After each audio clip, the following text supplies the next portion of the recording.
Posso Agora falar sim. por esse aqui? Tá funcionando. Está funcionando?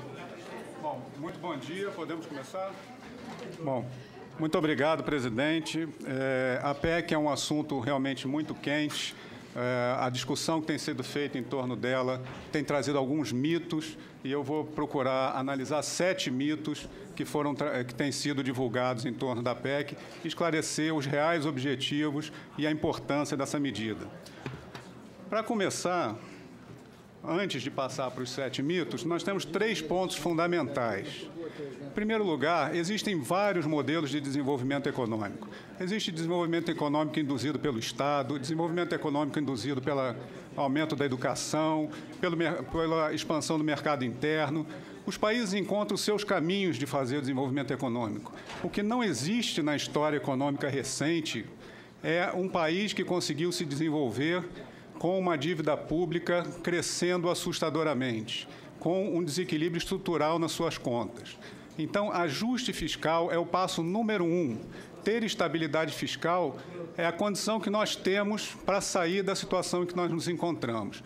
Ou nós encontramos uma forma de estabilizar a dívida pública, de estabilizar as contas públicas, ou nós não vamos sair do cenário deprimente que nós nos encontramos, vamos, no máximo, ficar arrastando um crescimento aí de 1% ao ano. O segundo ponto fundamental dessa PEC é que ela reconstrói o realismo orçamentário. Todos nós aqui já ouvimos falar que o orçamento brasileiro é uma peça de ficção. Por que se diz isso? Porque o que precisa no orçamento atualmente é um equilíbrio de receitas e despesas. Então, quando você quer colocar mais despesa no orçamento, o que você faz? Você superestima a receita. E, sistematicamente, nós temos superestimado as receitas ao longo dos últimos anos e colocado mais e mais despesa. Na hora de executar o orçamento, aquela receita que a gente previu não acontece e o que tem que ser feito? Um contingenciamento bilionário de despesas. E quem decide o contingenciamento é o Poder Executivo. Isso reduz absurdamente a transparência do nosso processo orçamentário. As pessoas param de acreditar nele e os grupos de pressão mais organizados são os que conseguem fazer as suas despesas serem executadas. Com a PEC, o que vai acontecer? O limite de despesa dado pela PEC terá que ser obedecido pelo orçamento. Então, não vai adiantar mais superestimar a receita para colocar mais despesa, porque a despesa está dada. Isso significa que o que for colocado no orçamento poderá ser efetivamente executado. Nós não vamos ter mais esse festival de obras que param pelo meio do caminho, programas interrompidos e graves problemas de qualidade de gestão. O parlamento vai ser imponderado porque o que esse parlamento decidir vai ser efetivamente executado. E o que isso tem de repercussão sobre a qualidade e o desenho das políticas públicas? As grandes prioridades sociais, como saúde e educação, vão ganhar protagonismo e importância, vão ganhar força. Por quê? Porque eu quero ver quem vai ter coragem de dizer que vai tirar dinheiro da educação para construir estádio de futebol. Quem vai tirar dinheiro da saúde para dar subsídio para a empresa que não precisa. Porque com um orçamento realista, para você botar dinheiro numa coisa, vai ter que dizer claramente de onde tira. E isso empodera as grandes prioridades nacionais, o que não acontece hoje em dia. E o terceiro ponto muito relevante, que tem que ficar claro desde o início, é que essa PEC é o início do ajuste. Ela não para de pé, ela não se concretiza se nós não fizermos uma reforma da Previdência e uma melhoria muito forte da gestão da qualidade dos gastos públicos. Esses são 3 pontos fundamentais. Vamos passar, então, para cada um dos mitos, né? O primeiro mito é o de que a saúde vai perder. E a grande realidade é que a saúde vai ser beneficiada. Eu distribuí às senhoras e os senhores um texto um pouco mais longo sobre a saúde, em que eu detalho mais a argumentação, que eu vou passar mais rapidamente. O que está acontecendo com a saúde? A saúde é grande perdedora. Como é que eu aponto aqui? É possível apontar? Só fechar aqui. Tá. A saúde... Não. Tem um outro texto, senador. Tem um outro texto que vai ser distribuído. Não. Essa é a apresentação. Tem um texto escrito sobre a saúde. Mas vamos lá. No gráfico da direita, a gente vê que as despesas primárias totais dos últimos anos, de 2004 a 2015, subiram 102%, e a saúde subiu só 65%. A saúde é perdedora no atual modelo de gestão fiscal orçamentária. Por que o gráfico da esquerda explica? Porque a Previdência está crescendo mais e mais e ocupando espaço e já consome quase 50% do gasto. A Previdência vai espremer os outros gastos, inclusive a saúde. Se nós não mudarmos o modelo de gestão fiscal e abrirmos espaço, a saúde não tem chance. Outro fato fundamental, é bom a gente olhar o que acontece nos nossos vizinhos, o que acontece quando acaba o dinheiro, né? A Venezuela tinha um modelo padrão, incensado internacionalmente, de atenção à saúde. Quando a economia da Venezuela foi para o vinagre, se desintegrou totalmente. Hoje a Venezuela tem os piores indicadores de mortalidade infantil e mortalidade materna. O gráfico de cima mostra o que aconteceu com a Argentina. Quando acabou o dinheiro, a Argentina é aquela linha preta, quando acabou o dinheiro na Argentina e a crise fiscal se estabeleceu, o gasto em saúde desabou. É muito bom comparar com o Chile, que é um país que tem tradição de estabilidade fiscal e de respeito à restrição orçamentária. O Chile tem sido capaz de manter o seu gasto numa trajetória crescente. Bom, e o que o realismo orçamentário vai fazer a favor da saúde? Hoje nós temos um gasto mínimo de saúde decretado pela Constituição, que em 2014 era de 92 bilhões. Muito bem, o governo empenhou 92 bilhões. Mas, na hora de pagar, só tinha 85 para pagar. E deixou o resto a pagar de 7. Em 2015, a mesma coisa, deixou o resto a pagar de 6. E vem, desde pelo menos 2011, acumulando o resto a pagar. Então, não adianta dizer que tem gasto mínimo na saúde, na hora que falta o dinheiro, não tem com que pagar. Com a PEC, como eu falei, vamos ter realismo orçamentário e a despesa empenhada vai ser muito próxima da despesa paga. E vai ser possível, efetivamente, cumprir o mínimo da saúde.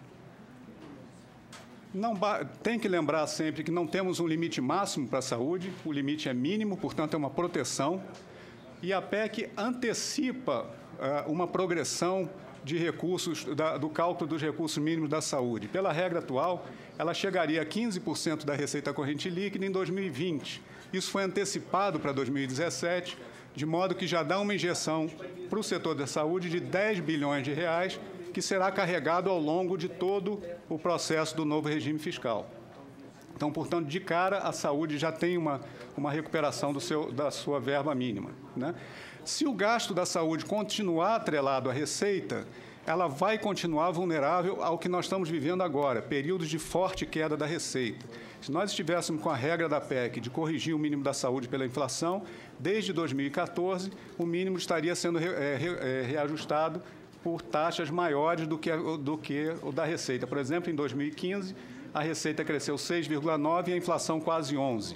Portanto, esse modelo atual não protege a saúde em períodos de recessão. E, por fim, tem a questão do realismo orçamentário, que eu já citei, em que os gastos sociais vão ganhar protagonismo e força no debate orçamentário. O segundo mito, muito parecido com o primeiro, de que a educação vai ser prejudicada. Qual é a realidade? Boa parte da educação está fora da PEC, não é sequer incluída no limite da PEC. E há motivos para acreditar que a educação vai ser beneficiada. Mais de 70% da despesa pública com educação não está sujeita ao limite da PEC. Por que isso? Porque a maior parte do gasto com educação é feita por estados e municípios e o limite da PEC é para o gasto do governo federal. Além disso, estão fora dos limites da PEC alguns gastos federais, como a fundamental complementação da União ao Fundeb. Essa é uma complementação que a União faz para os estados e municípios mais pobres para manter o gasto mínimo por aluno, assim como o FIES e o ProUni também estão fora. Agora, o mais importante para a educação, no que diz respeito à PEC, é que o financiamento da educação por estados e municípios depende fundamentalmente da recuperação da economia. Cada senador e cada senadora aqui sabe a quantas anda a arrecadação dos seus estados e dos seus municípios. Desabou com a crise econômica. Nós precisamos recuperar a economia, porque recuperando a economia, o Fundeb local vai ter mais receita para pagar as despesas com saúde e educação. Mais uma vez, o realismo orçamentário se impõe e protege o gasto social. E também não é difícil a gente perceber que a crise econômica é devastadora para a educação, em especial para os jovens pobres do ensino médio, que estão no ensino médio e que são levados a abandonar o estudo para substituir a renda do pai ou da mãe que ficou desempregada. Essa perda com a evasão escolar não se recupera nem no médio nem no longo prazo. Nós precisamos recuperar a economia, estabilizar as nossas contas públicas para que esse tipo de problema deixe de acontecer. Terceiro mito, a PEC vai tirar dinheiro dos pobres para pagar a dívida pública. Qual é a verdade, qual é a realidade? A PEC vai beneficiar os mais pobres e a despesa com juros da dívida pública vai cair. Aliás, os juros já estão caindo. Quando a gente fala que controlar gasto público vai tirar programas dos mais pobres, a gente está pressupondo que o Estado brasileiro tem uma grande capacidade de chegar nos mais pobres, de atender os mais pobres. Mas isso não é a realidade. O gasto federal tem um baixo impacto de distribuição de renda e, se nós conseguirmos focalizar e melhorar as políticas públicas, nós vamos melhorar o atendimento dos mais pobres. Tem alguns dados da literatura que são muito interessantes. As fontes de renda provenientes do setor público, o que são essas fontes de renda? Pagamento de salário, pagamento de benefício social, benefício previdenciário, Bolsa Família, todas essas rendas que as pessoas recebem a partir do setor público, elas são responsáveis por 30% da desigualdade de renda medida pelo índice de Gini. Quer dizer, os pagamentos do governo concentram renda e, portanto, controlar a expansão do gasto público não é atingir o mais pobre. Controlar a expansão do gasto público, nós estamos controlando um fator que gera a concentração de renda. Segundo, um exemplo disso, os aumentos de remuneração dos servidores públicos concedidos entre 2003 e 2009 concentraram renda a ponto de eliminar todo o efeito distributivo da expansão do Bolsa Família nesse mesmo período. O que a gente deu em termos de redistribuição com Bolsa Família, a gente tirou aumentando salários no topo das carreiras públicas. Um outro dado muito interessante é da baixa capacidade do Estado brasileiro de reduzir o índice de Gini. Se nós pegarmos a distribuição de renda antes e depois da intervenção do Estado brasileiro, a distribuição de renda pelo índice de Gini melhora em 4,7 percentuais apenas. Nos países da OCDE, ela cai 14 pontos e nos países do euro, ela cai quase 20 pontos. Portanto, os nossos programas públicos, em sua maioria, têm baixa capacidade de distribuir renda e de chegar nos mais pobres. Nós precisamos racionalizar o gasto público. Estado inchado não significa Estado a favor dos mais pobres. Esse é um dado muito interessante com relação ao pagamento de aposentadorias. Em 2014, 77% dos aposentados que não acumulavam pensão situavam-se nos 5 últimos DCIs, nos 5 mais altos DCIs de renda domiciliar per capita, ou seja, os mais pobres não são os maiores privilegiados pelo pagamento de aposentadoria pública. Outro aspecto muito importante para concluirmos que a PEC vai ser favorável aos mais pobres é termos a consciência de que ela é o caminho para recuperar a economia, para reduzir o desemprego e reduzir a inflação.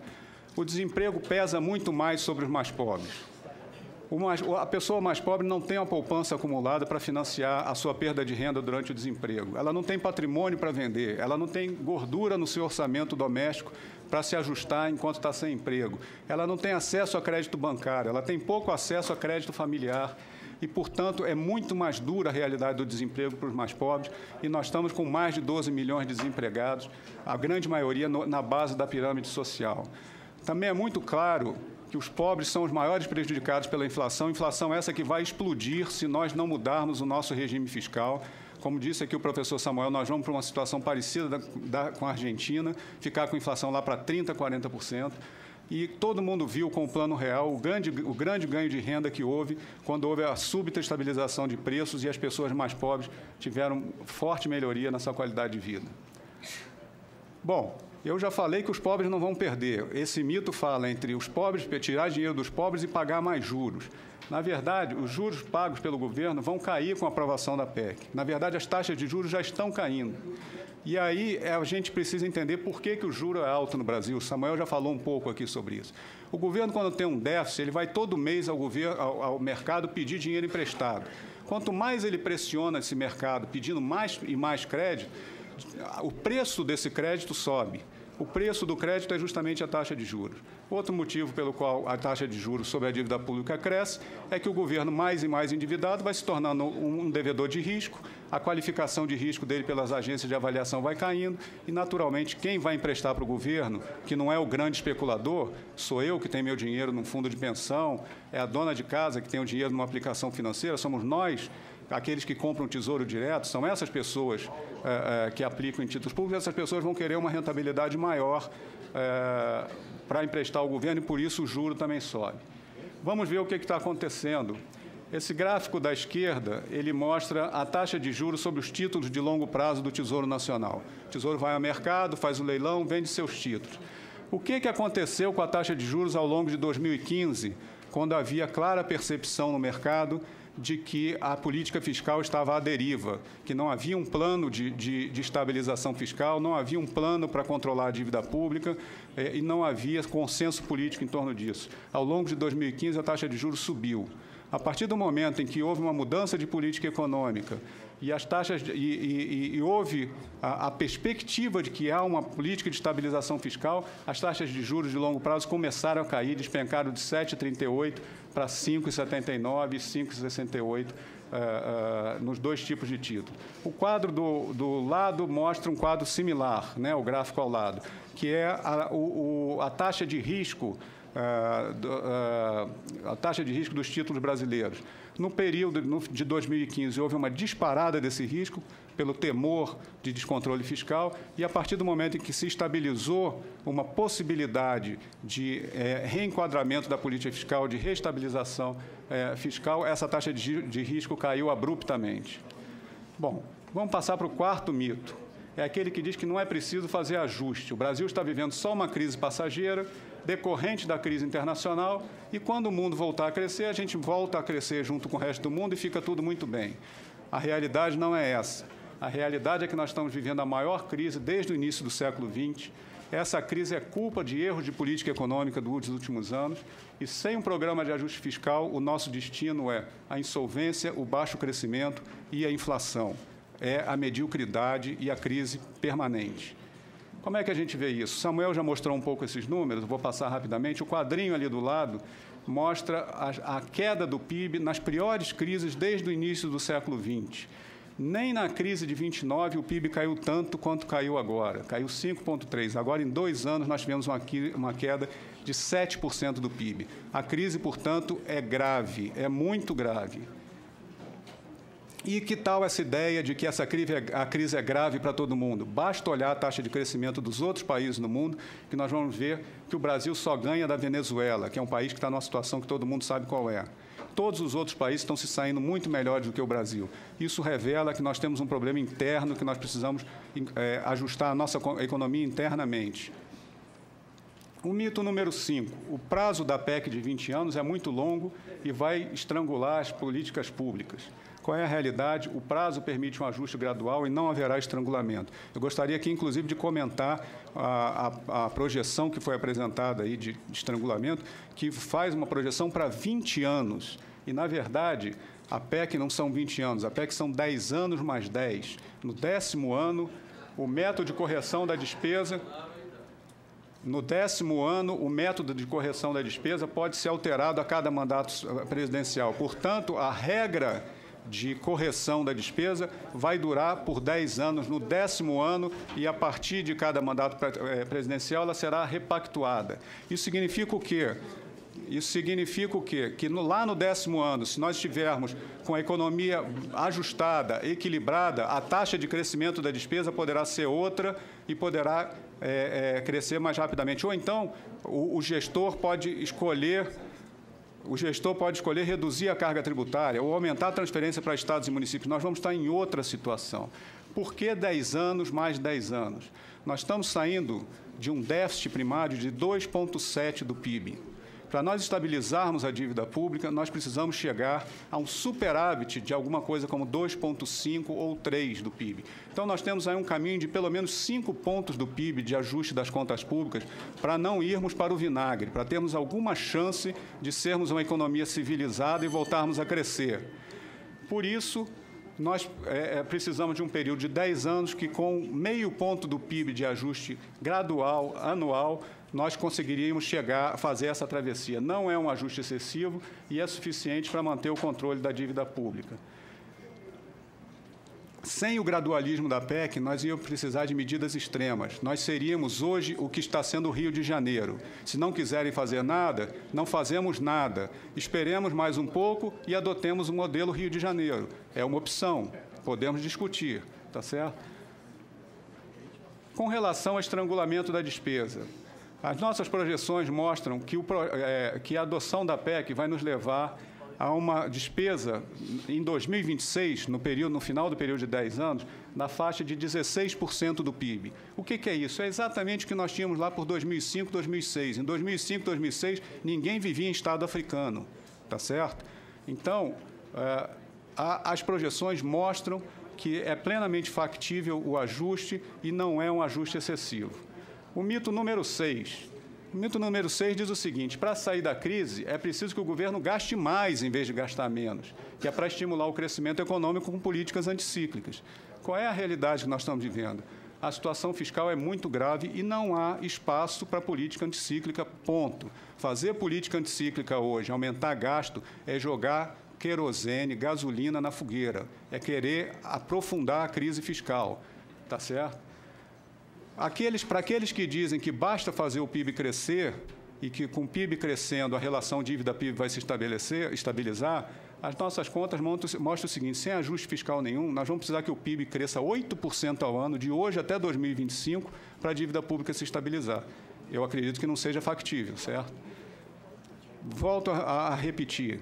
Esse é o ponto inicial. Nós precisamos evitar a insolvência das contas públicas. Não há, na história econômica, caso de país que conseguiu crescer e se tornar um país desenvolvido com uma dívida pública em trajetória explosiva e sem consistência nas suas contas fiscais. Tá? É urgente reverter a deterioração fiscal. O gráfico da esquerda mostra o desabamento do nosso déficit primário e o correspondente dele está no lado direito, que foi a decolagem da dívida pública de forma assustadoramente veloz, e é essa dívida pública que nós precisamos conter. Tá? Tem gente que fala, não, ainda tem espaço para fazer política anticíclica. Olha só, as economias avançadas têm dívida de mais de 100% do PIB. A do Brasil é só de 60 e poucos por cento do PIB, pelo critério do FMI. Eu gostaria de lembrar o seguinte: as economias avançadas têm uma riqueza privada muito maior do que a economia brasileira e, portanto, pode financiar esse nível de dívida. As economias avançadas têm um nível de taxa de juros muito mais baixo e, portanto, a dívida deles tem uma trajetória muito menos nociva. As economias avançadas têm moedas conversíveis e, portanto, mais facilidade de ter investidores estrangeiros comprando a dívida pública deles. A nossa realidade é dos mercados emergentes. E os mercados emergentes têm uma dívida média de 44% e nós somos o país emergente com a maior dívida do mundo e com dificuldades para financiar essa dívida. Para terminar, o último mito: o ajuste fiscal tem que ser feito pela tributação dos ricos e pela auditoria da dívida pública, não pelo controle de despesas. Qual é a realidade? De fato, nós precisamos reformar o sistema tributário. Nosso sistema tributário é ineficiente, tem vários fatores de injustiça, mas isso não vai reequilibrar as contas públicas. E a auditoria da dívida pública é uma atividade que já é feita regularmente. Não existe essa fantasia de vamos parar o Brasil para auditar a dívida pública. Então, os órgãos de controle, o Congresso Nacional, permanentemente auditando as contas públicas.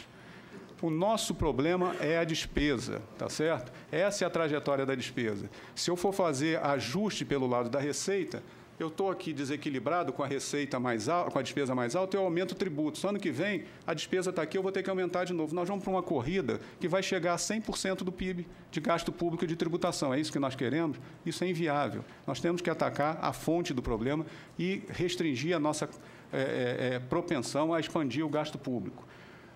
Além disso, se nós não mudarmos o regime fiscal, o nosso regime fiscal atual, várias despesas são vinculadas à receita. Se nós formos para o ajuste fiscal pelo lado da receita, esse vai ser um ajuste ineficiente, porque você aumenta a receita, obrigatoriamente você tem que gastar mais por conta das vinculações que existem à receita. A reforma tributária é necessária, mas ela não resolve o problema fiscal. Se nós fizermos uma reforma tributária, provavelmente ela vai, se ela for de boa qualidade, ela vai derrubar a arrecadação. Por quê? Porque nos últimos anos, a nossa prioridade foi aumentar a arrecadação. Então, foram feitas diversas distorções no sistema tributário para que ele arrecadasse mais. E essas distorções causaram injustiça fiscal e causaram ineficiência fiscal. Se nós removermos isso e voltarmos para um sistema fiscal mais padrão, tributário mais padrão, provavelmente a nossa receita vai ser menor.